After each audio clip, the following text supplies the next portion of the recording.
All right, so I've taken them out. Obviously, the bend has held. I took them out on my lunch break today.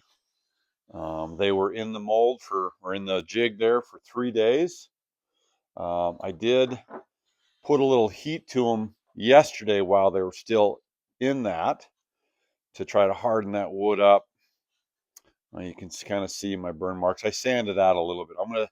I'm gonna get the my finish sander and see if I can take a little bit more off to get rid of some of those marks there. I think I got another one here. You can kind of see. And obviously I still have the crack. I don't know, I drilled a hole. I don't know if that's going to work or not. We'll see. Maybe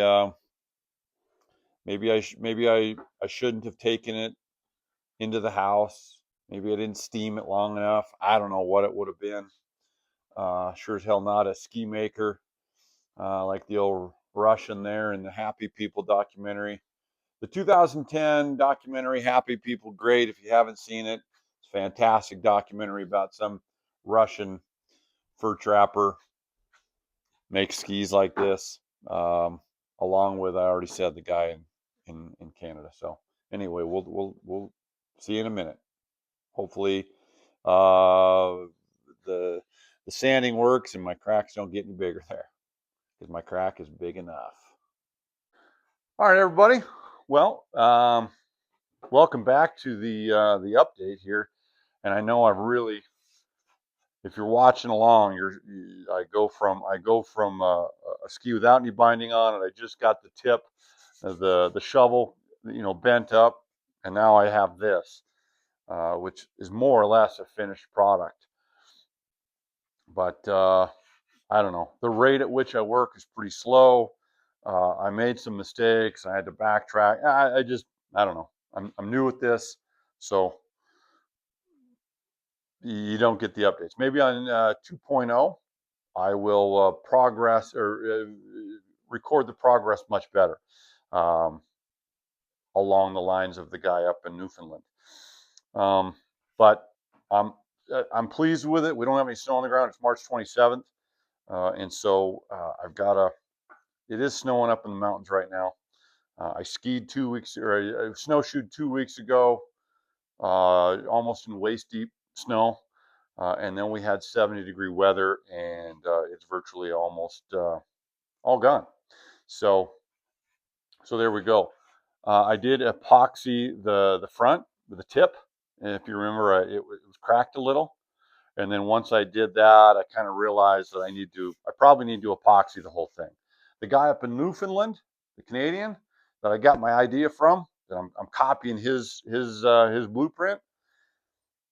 The 1x6, he put a layer of fiberglass down and then the resin over top of that, top and bottom. And he covered up his carriage bolts with the fiberglass and the resin. And may do that on 2.0. I may just epoxy the entire thing. And again, someone might say, well, there's no metal edges on there. There doesn't need to be. On the old traditional cross-country skis, classic skis, there's not a lot of metal edge there either. Uh, my goal isn't to go down a groomed run or an icy slope and make turns. It's literally to just snowshoe in the hills. And again, think of the documentary that I've referenced before, Happy People, the Russian fur trapper. He just cooking along on his trap line trail. And I'm not a trapper, but it looked really cool. So I gave it a shot. And then I came across the guy from Newfoundland again. So I don't know. I made several mistakes.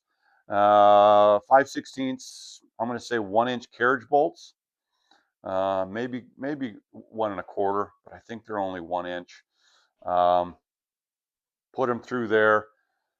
The reason there's a set of holes that aren't being used right there is that the first time I drilled through, the only thing holding those carriage bolt, the only thing in between the bolt and the ski was the leather and the piece of plastic there, and so it wasn't countersinking these carriage the heads of the carriage bolt. Okay, to give you kind of an idea. There you go. I mean, there's a really low profile, so those carriage bolts don't stick out too much. But before, with the old holes, they weren't countersinking, and there was nothing up here to help. When I tightened those lock nuts down, they were just sucking the leather down into the hole almost. There was more of a countersink on top of the ski than there was on bottom. So what I did, I went back and forth with, should I put another piece of, and I went and I did. I bought some oak to put on top of the pine, and I cut it. And I thought, maybe on 2.0 I might do that. But instead, I did. I got about a 2 and maybe an inch and a half in diameter washer under there, that you can kind of see right under my finger. I don't know. It kind of glimmers in the light. You see it. You take my word for it. It's there. So a washer to help the top bite down, and it countersunk those carriage bolts much better. So that turned out all right. First time I had done leather work since probably the 7th or 8th grade in middle school with Mr. McGraw, where we made leather coasters.